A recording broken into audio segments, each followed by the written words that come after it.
জয় মাতারা, জয় গুরু বামদেব। কী দেখে বুঝবেন শত্রু কিছু ক্ষতি করতে পারবে না? যদি কোনো জাতকের জন্মকুণ্ডলিতে ষষ্ঠে অশুভ গ্রহের যোগ বা দৃষ্টি থাকে, তাহলে সেই জাতকের শত্রু হানি হয়।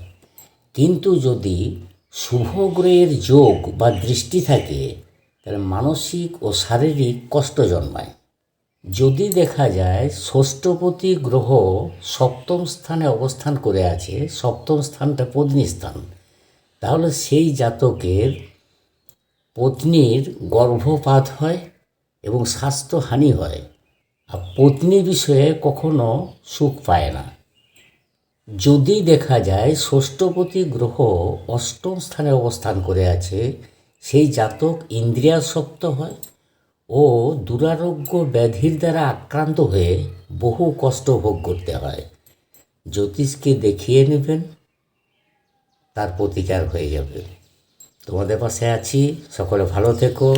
আমার ভিডিও ভালো লাগলে পাশে থেকো। রাধা রাধা।